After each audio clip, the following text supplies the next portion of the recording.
Thank you very much, Hilary Peace, for having me. It is indeed a pleasure to be part of this exchange. I'm very honored to have been invited to have this wonderful sharing on this initiative that is transformative. Oh, wonderful. Let's get into this. We are going to first have a conversation about transgeneration memory. We are going to have a conversation. The first conversation we will talk about transgeneration memory. Professor, let's start with these basics.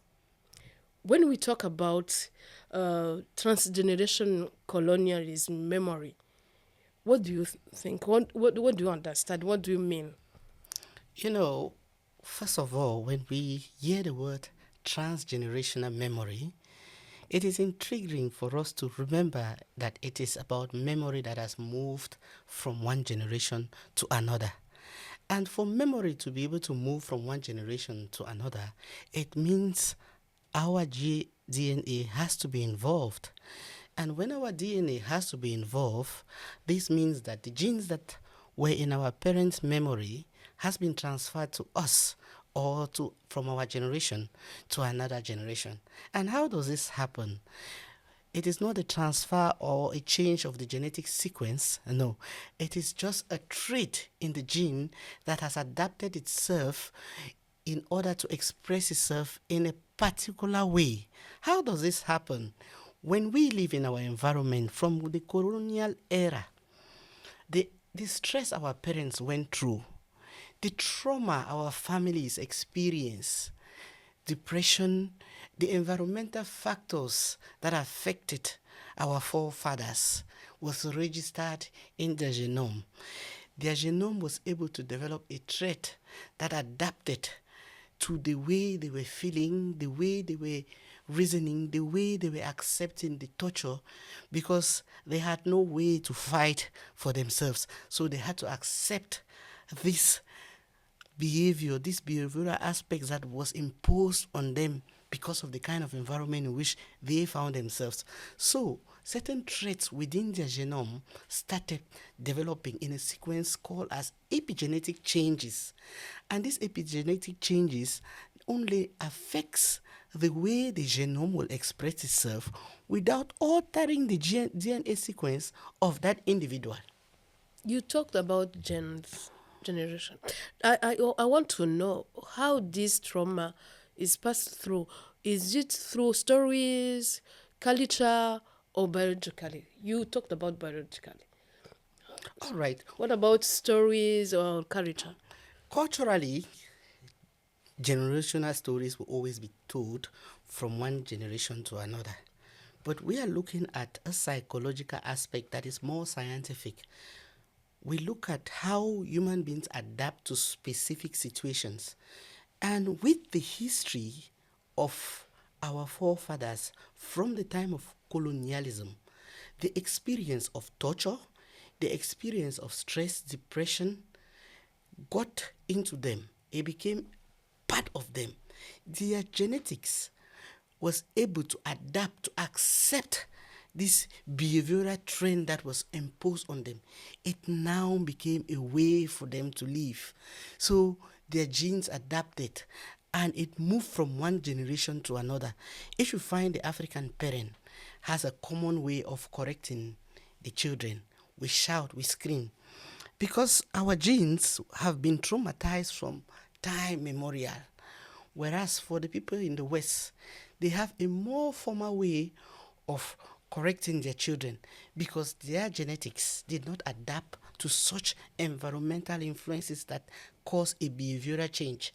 It doesn't change who you are, it doesn't change what you are, but there is an aspect of expression that changes. Do you think that the descendants of these colonized people still carry this pain, and how? Oh, yes, I am a descendant. I carry the pain. We have pain that is subscribed into our subconscious memory, buried deep within our genes. You find that we that were colonized, that our grandparents were colonized, have a specific way of looking at things to be inhumane, or there are certain aspects of behavior that we accept to be a normal for us because our parents were able to bear such aspects. So it moved through cultures. But with the people from the West, this expression has not been part of them. They have not experienced it. It is difficult for them to react on things that has not been registered in their subconsciousness, whereas us psychologically is embedded within us. Coming to the cultural aspect, you look at specific individuals have specific ways of behaving in specific cultures. In history, we know that in the black communities, there was a way of people behaving.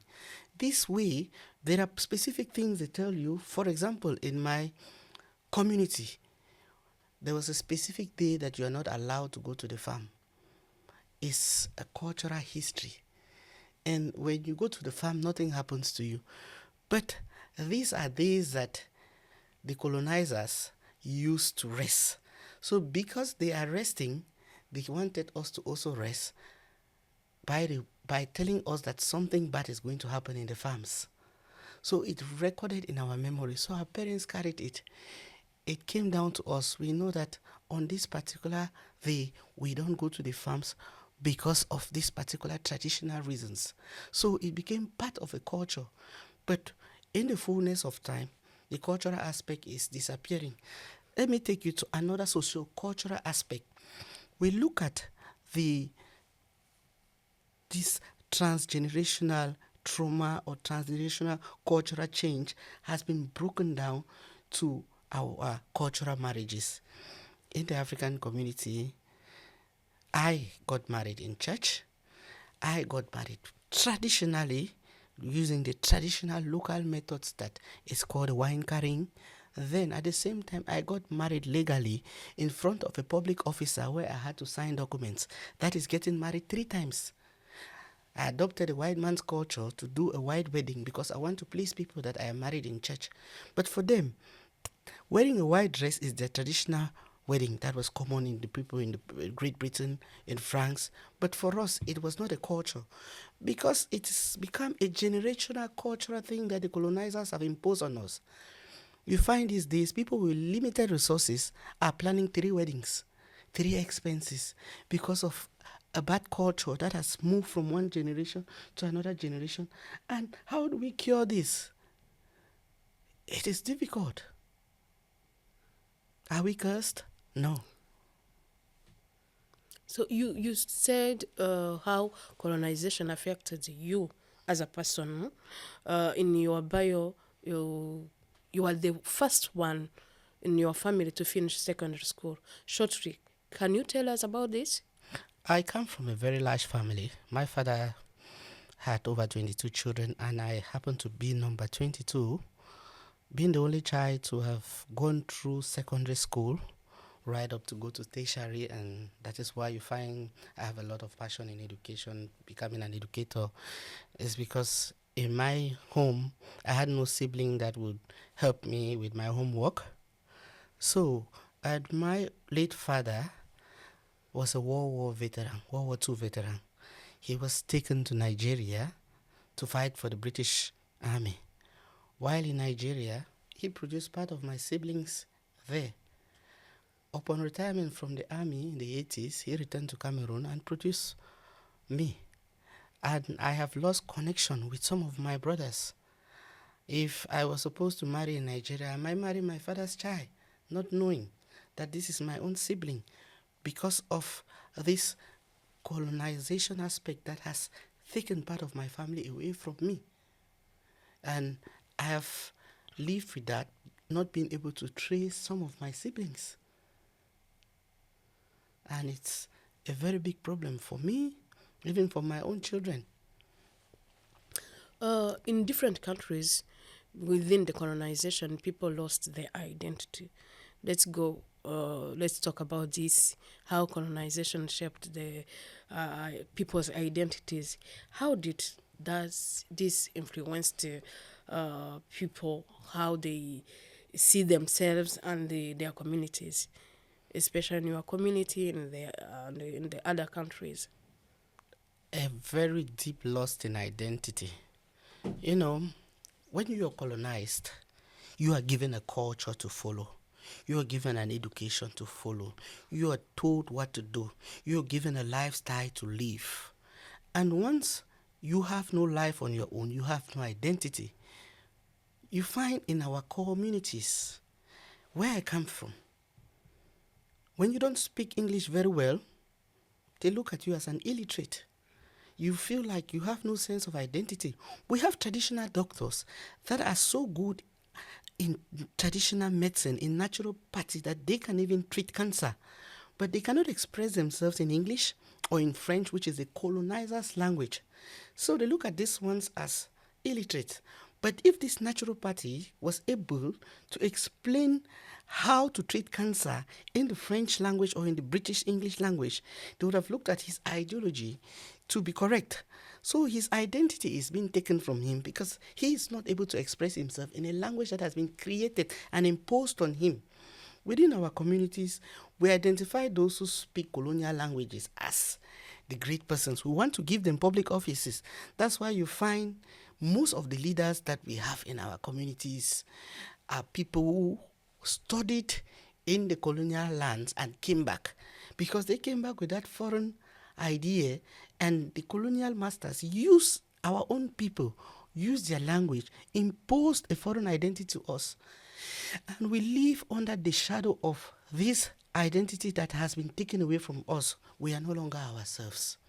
How do I express myself with an idea that I have naturally without using a colonial language to show that this idea is a good one?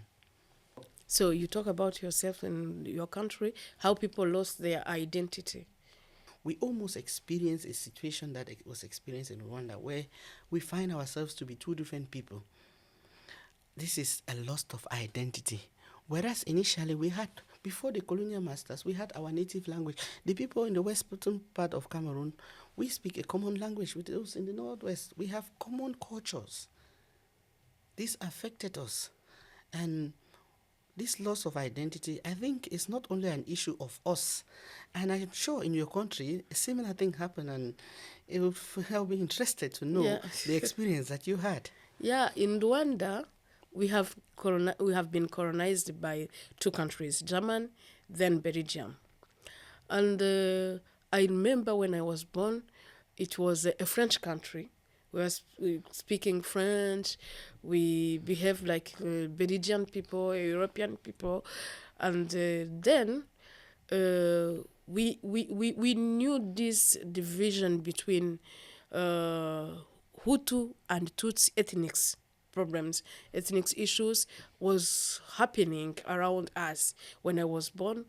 And even the schools were asking to get up. If you're Hutu, please get up. If you're Tutsi, please get up.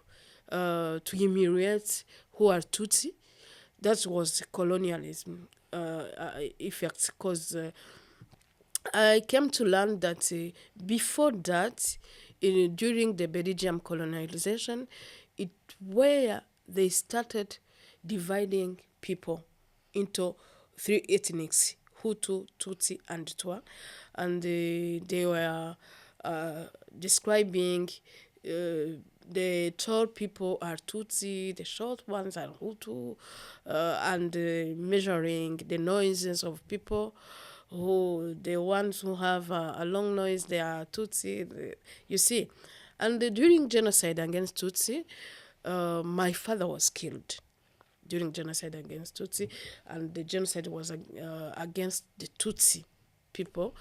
And after the genocide against Tutsi, now about the identity, we had different Rwandans who came from abroad. They fled the country during 1959, when there was killings against Tutsi again, and they came back to country with different backgrounds. They were coming from different countries, which was colonized by other in other Occidental countries, different from Germany and Belgium. So it was like different cultures, different behaviors, different understanding, different ideologies because of from the countries they were coming from. So for reconciliation, unity and reconciliation, the government Rwanda decided to put all citizens, Rwandan citizens, together. We no longer have Tutsis, we no longer have Hutus or Twa. We are all Rwandans. Now, even someone is calling you are Hutu, it's prohibited by the law. It becomes a genocide ideology. They can face the courts. So I can say that we get to lost our identity. From there, especially our children, they're asking us. Every year we commemorate genocide against Tutsi. And during the commemoration, we tell the story. And you see our children asking, Where are you from? yeah, who am I? And I can't tell. I respond, you are Rwandan. And that's enough. Because Belgium came to Rwanda and they divided us as Rwandans. And they gave us names, ethnics, that we didn't have before. So those ethnics belongs to Belgians, they are not Rwandan. So we are Rwandans. So it is how struggles of losing identity become. Especially me, I can say that we are Rwandans, but there are in other families, parents don't say we are Rwandans, we are Hutu or we are Tutsi. That's becoming a big problem.